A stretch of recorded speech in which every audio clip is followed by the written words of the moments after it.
Assalamualaikum warahmatullahi wabarakatuh. Halo, apa kabar semuanya? Semoga selalu dalam keadaan sehat ya. Nah, jadi pada 2 minggu yang lalu kita telah belajar bersama nih terkait unit 1, yaitu mengenal kejayaan kerajaan maritim masa hidup Buddha. Semoga materi pada unit 1 kemarin sudah dapat dipahami ya. Nah, pada kesempatan kali ini kita akan belajar pada unit 2, yaitu mengenal kejayaan kerajaan maritim masa Hindu Buddha. Nah, setelah masa kejayaan kerajaan maritim Hindu-Buddha, perlahan berbagai kerajaan Hindu-Buddha tersebut mengalami kemunduran dan akhirnya runtuh. Kemunduran ini disebabkan oleh beberapa hal, tentunya yaitu banyaknya pemberontakan dan perebutan kekuasaan di dalam kerajaan, serangan dari kerajaan lain, dan pengganti raja berikutnya yang tidak memiliki kecakapan yang lebih baik dari pendahulunya. Secara berangsur-angsur, melemahnya kekuasaan kerajaan maritim masa Hindu-Buddha membuat banyak daerah yang semula berada dalam kekuasaannya mulai melepaskan diri. Nah, pada akhirnya kerajaan-kerajaan tersebut runtuh dan punah. Runtuhnya kerajaan Majapahit diikuti tumbuhnya kerajaan maritim baru yang semula berada di bawah kekuasaan kerajaan Majapahit. Masuknya ajaran Islam ke Indonesia menandai dimulainya era baru bagi kerajaan maritim yang bercorak Islam. Dengan masuknya ajaran agama Islam, banyak raja-raja yang berpindah dan memeluk agama Islam. Oleh karena itu, bentuk kerajaan dan sebutan bagi raja menjadi berubah dari kerajaan menjadi kesultanan dan sebutan raja berganti menjadi sultan. Nah, mari kita bahas bersama-sama mengenai materi mengenal kejayaan kerajaan maritim masa Islam. Pada unit 2 ini ada 3 pokok bahasan yang akan kita bahas bersama. Di antaranya yaitu 1. Kerajaan Demak, yang kedua Mataram Islam, dan yang ketiga yaitu hubungan antara kerajaan Demak dan Mataram Islam dengan sistem kebudayaan masa kini. Nah, berikut penjelasannya. Nah, yang pertama yaitu Kerajaan Demak. Semasa kerajaan Majapahit masih berkuasa, Demak merupakan sebuah kadipaten yang dipimpin oleh Raden Patah. Seiring runtuhnya kerajaan Majapahit, Raden Patah mendirikan kerajaan Demak dengan ibu kota di Bintoro, terletak di antara Bargota dan Jepara.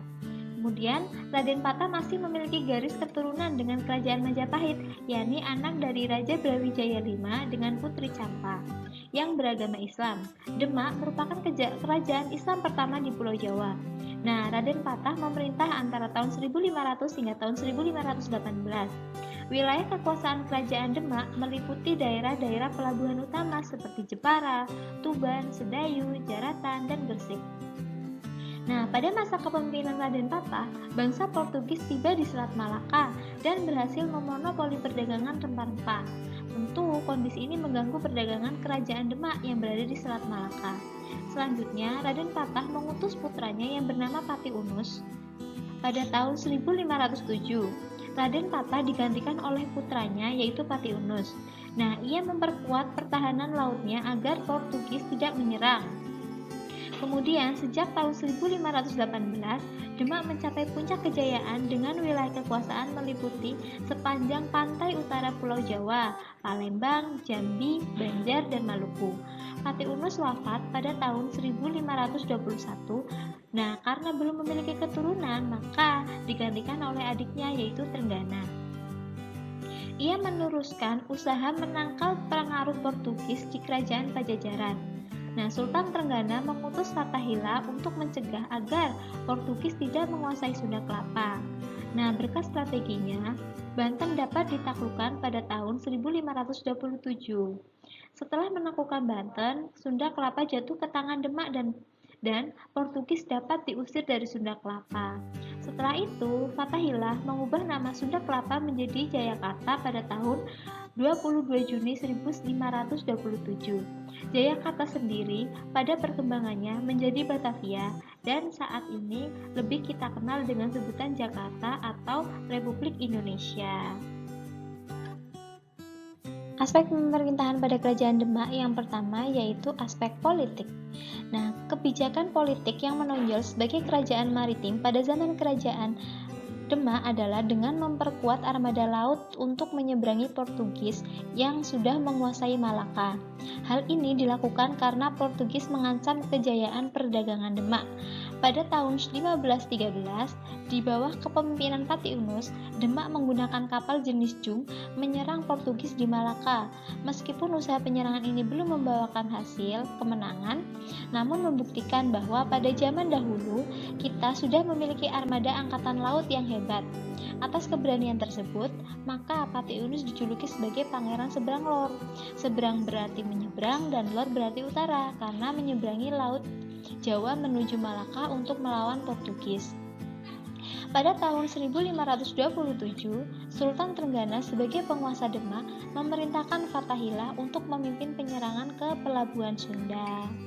Nah, yang kedua yaitu aspek ekonomi. Demak, Kerajaan Demak merupakan kesultanan yang sangat makmur. Demak adalah daerah penghasil beras. Sektor perdagangan Demak sangatlah maju karena didukung dengan adanya sektor perdagangan laut melalui pelabuhan, yaitu Pelabuhan Jepara, Tuban, Sedayu, dan Gresik. Demak telah memiliki armada kapal jug, yaitu kapal besar hingga sebanyak 40 buah. Produksi Demak yang diekspor ke Malaka melalui Pelabuhan Jepara adalah beras, madu, dan lilin. Oh iya, teman-teman, masih ingatkah dengan kehidupan Kerajaan Majapahit? Nah, Kerajaan Demak memiliki kesamaan dalam aspek ekonomi yang digerakkan dari sektor maritim dan agraris. Sebagai salah satu bandar pelabuhan di Nusantara, Kerajaan Demak memainkan peranan penting dalam perdagangan antar pulau. Kerajaan Demak menjalin hubungan dagang dengan daerah Indonesia bagian timur, barat, sampai Selat Malaka. Aktivitas perdagangan maritim memberikan keuntungan yang besar bagi Kerajaan Demak. Nah, banyak kapal berlalu lalang di kawasan Laut Jawa untuk memasarkan komoditasnya. Pada sektor agraris, pertanian dapat berkembang karena memiliki daerah-daerah yang subur, terutama di daerah pedalaman. Produk pertanian berupa beras menjadi komoditas yang banyak diperdagangkan hingga keluar kerajaan. Itulah aspek ekonomi dari Kerajaan Demak. Yang ketiga yaitu aspek sosial. Guna untuk mengatur kehidupan sosial di masyarakat, Kerajaan Demak menerapkan hukum Islam. Namun, meskipun menggunakan hukum Islam, tradisi lama yang tidak bertentangan dengan syariat Islam tentunya tidak ditinggalkan begitu saja. Nah, kebudayaan dari Kerajaan Demak sangatlah kental dengan nuansa Islam. Salah satu peninggalan Kerajaan Demak yang masih ada hingga sekarang yaitu Masjid Agung Demak. Masjid ini sangatlah kental dengan nuansa seni dan ukiran yang indah. Selain masjid, terdapat pula peninggalan Kerajaan Demak berupa budaya, yakni perayaan Sekaten. Perayaan ini merupakan akulturasi budaya Islam dengan budaya lokal. Para wali atau penyebar agama Islam yang dikenal dengan sebutan Wali Songo juga sangat memperhatikan sendi sosial masyarakat lokal. Mereka menyebarkan agama dengan damai dan tanpa merusak kebudayaan yang sudah ada sebelumnya. Tindakan ini justru mendorong terjadinya akulturasi budaya yang berkembang dan tumbuh hingga saat ini. Yang keempat yaitu kebudayaan. Kehidupan sosial dan budaya masyarakat Demak berdasarkan pada agama dan budaya Islam. Masyarakat Demak menjalankan kehidupan dengan berpedoman pada ajaran agama Islam. Kaum ulama termasuk Wali Songo menempati posisi terhormat pada pemerintahan Kerajaan Demak. Para wali berperan sebagai penasehat kerajaan. Nah, 9 wali tersebut diantaranya yaitu Sunan Ampel, Sunan Gresik, Sunan Giri, Sunan Derajat, Sunan Bonang, Sunan Kudus, Sunan Kalijaga, dan Sunan Gunung Jati. Sunan Kalijaga juga dikenal sebagai orang yang sangat mencintai kesenian, terutama wayang. Ia mengubah bentuk wayang sehingga tak lagi sama dengan yang terpahat pada relief. Selain itu, ia juga menciptakan gamelan yang diberi nama dengan gamelan Sekati. Sunan Kalijaga juga memiliki pembangunan Masjid Agung Demak. Masjid Agung Demak ini selain kaya dengan ukiran-ukiran yang berciri khas Islam, juga memiliki keistimewaan yaitu di salah satu tiangnya dibuat dari kumpulan sisa-sisa kayu bekas pembangunan Masjid Agung yang dipersatukan. Nah, demikianlah aspek sosial dan aspek kebudayaan pada Kerajaan Demak. Tokoh bahasan yang kedua yaitu Kerajaan Mataram Islam. Perpindahan pusat pemerintahan Pajang ke Mataram pada tahun 1568 oleh Sutawijaya menandai berdirinya Kerajaan Mataram. Tanah Mataram sendiri merupakan hadiah atas jasa Ki Ageng Pemanahan, Ki Juru Marsani, dan Ki Penjawi beserta Danang Sutawijaya yang telah berhasil mengalahkan Arya Penangsang, Adipati Jipang Kanolan sebagai raja pertama. Maka diangkatlah Danang Sutawijaya yang kemudian bergelar Panembahan Senopati. Dalam perkembangannya menjadi kerajaan besar, Panembahan Senopati berhasrat untuk menaklukkan dan meluaskan kekuasaan atas seluruh Jawa. Oleh karena itu, satu persatu berbagai daerah di Jawa ditaklukkannya. Nah, pada tahun 1586, Mataram berhasil menghadapi Demak. Selanjutnya, di tahun 1595, Mataram kembali berhasil mendudukan Cirebon dan Galuh. Hingga akhir masa pemerintahan Panembahan Senopati tahun 1601, Mataram telah berhasil menguasai Galuh di Jawa Barat sampai Pauruhan di Jawa Timur. Upaya perluasan wilayah dan kekuasaan politik Mataram atas Jawa kemudian diteruskan hingga pada zaman Sultan Agung. Setelah Panembahan Senopati wafat, maka pemerintahan diteruskan oleh putranya yang bernama Raden Mas Jolang.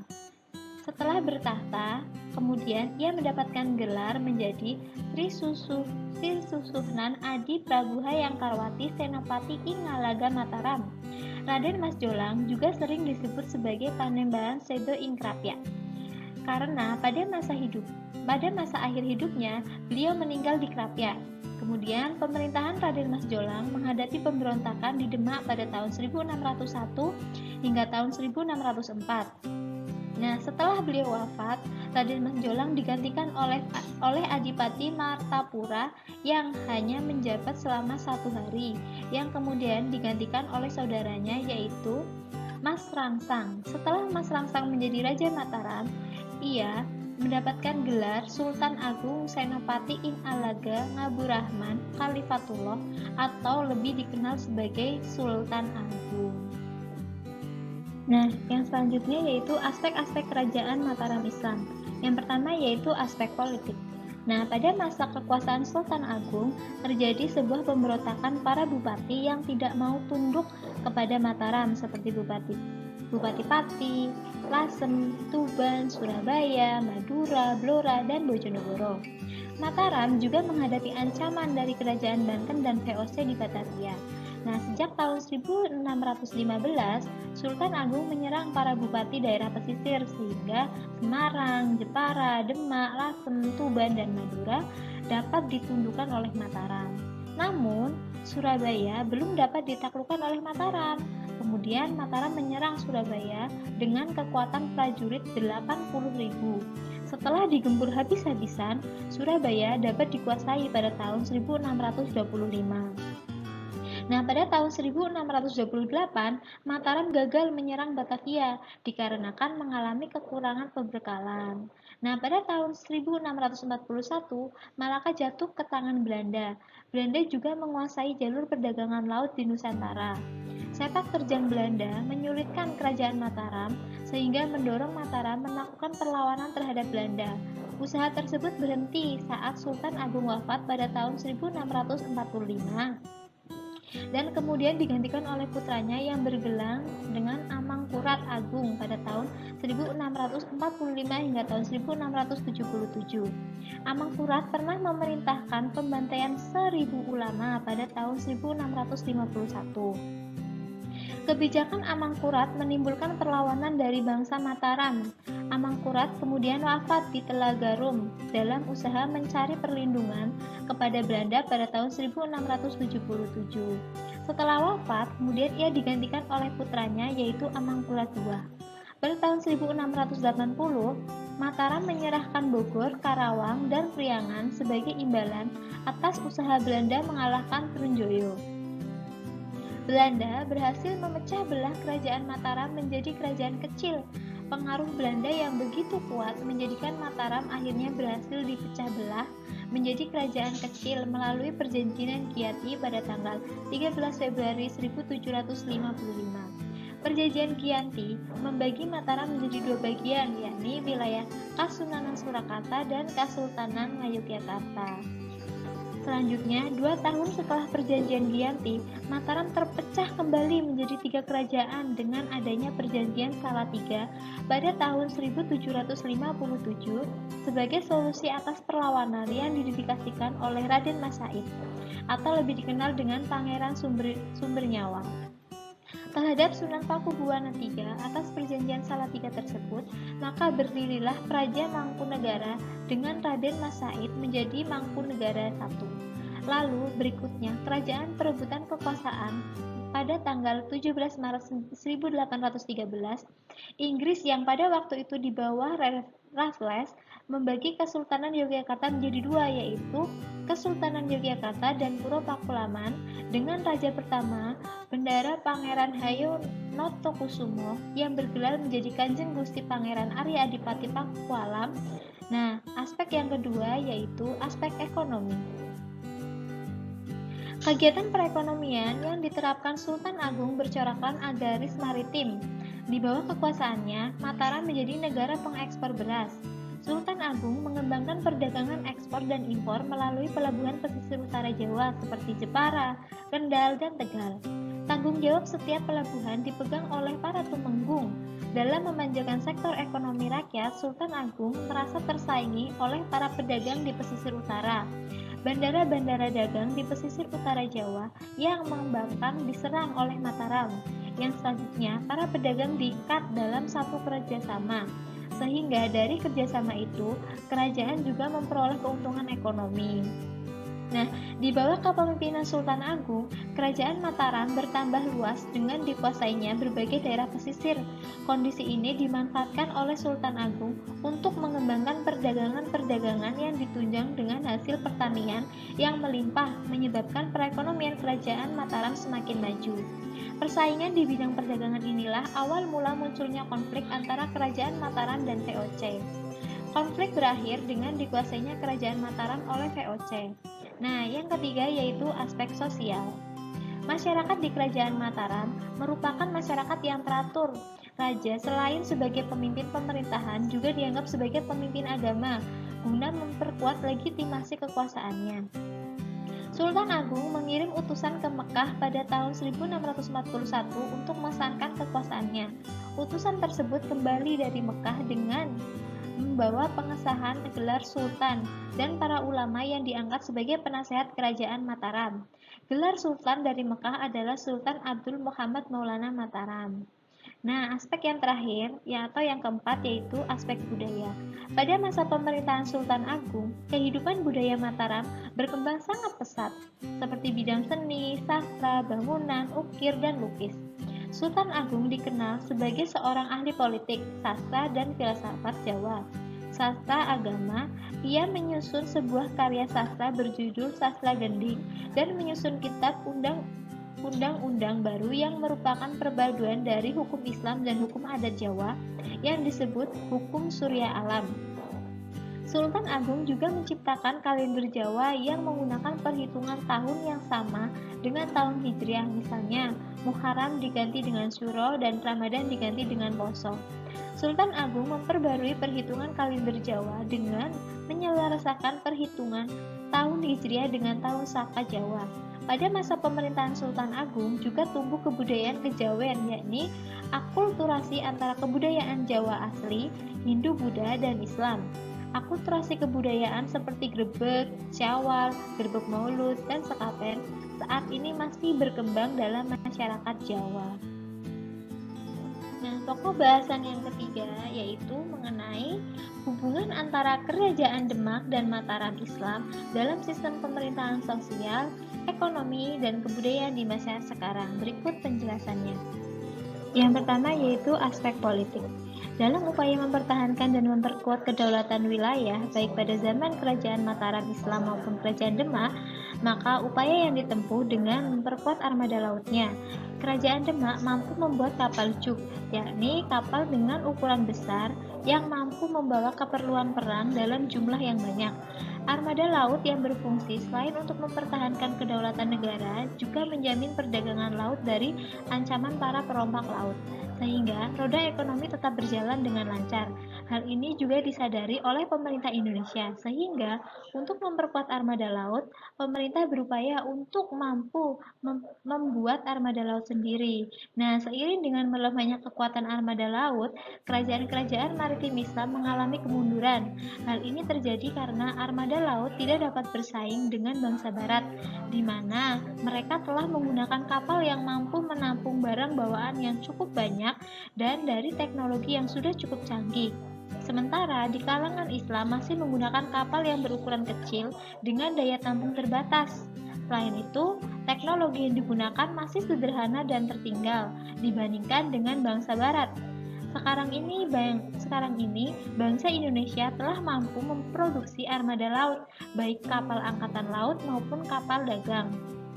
Bahkan sudah mampu untuk mengekspor kapal angkatan laut dengan kemampuan memproduksi kapal angkatan laut, di samping sebagai alat utama sistem peralatan laut, juga untuk menambah pundi-pundi devisa negara melalui penjualan produksi kapal angkatan laut dan kapal dagang. Konteks politik masa lalu bisa dijadikan sebagai pembelajaran untuk masa sekarang, dengan mempelajari upaya pecah belah yang dikuasai oleh Belanda dan Inggris untuk membagi kerajaan Mataram menjadi 4 kerajaan kecil. Kita dapat mengetahui bahwa perpecahan terjadi karena adanya hasutan dan iming-iming serta janji mendapatkan kekuasaan. Nah, kondisi ini berdampak buruk karena menimbulkan perpecahan dan perselisihan di antara saudara kita sendiri. Nah, oleh karena itu, kejadian tersebut menjadi pembelajaran bersama agar tidak terulang lagi di masa kini dan masa yang akan datang. Yang kedua yaitu aspek ekonomi, masa dulu dan masa kini. Nah, pada masa kerajaan maritim Islam, kegiatan ekonomi yang menonjol adalah kegiatan monopoli perdagangan melalui jalur laut.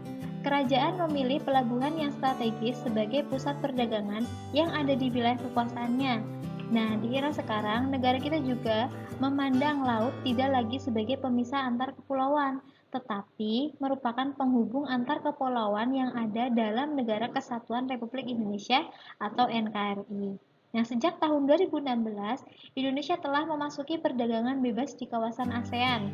Oleh karena itu, kejayaan perdagangan kita seperti pada masa kerajaan Islam maritim perlu dibangkitkan lagi, jangan sampai kita tenggelam dan diserbu produk dari mancanegara. Kita harus berupaya agar tidak terjadi defisit pada neraca perdagangan, di mana impor lebih ringan atau lebih sedikit timbangannya dibandingkan dengan ekspor. Nah, yang ketiga yaitu aspek sosial. Pada masa kerajaan Sriwijaya dan Majapahit, kemampuan membuat perahu besar sebagai alat transportasi semakin berkembang. Sekarang ini, angkutan laut merupakan salah satu pilihan moda transportasi massa yang terjangkau di masyarakat. Armada transportasi laut memiliki kelebihan dalam memobilisasi interaksi sosial masyarakat. Terlebih, Indonesia adalah negara kepulauan. Oleh karena itu, kebijakan pemerintah selain menyediakan prasarana berupa pelabuhan nasional dan internasional, juga sarana yang berupa kapal laut sebagai angkutan umum seperti jenis feri. Bahkan pemerintah telah membentuk BUMN yakni PT PAL yang mampu memproduksi kapal laut untuk armada perdagangan. Nah, yang keempat yaitu kebudayaan.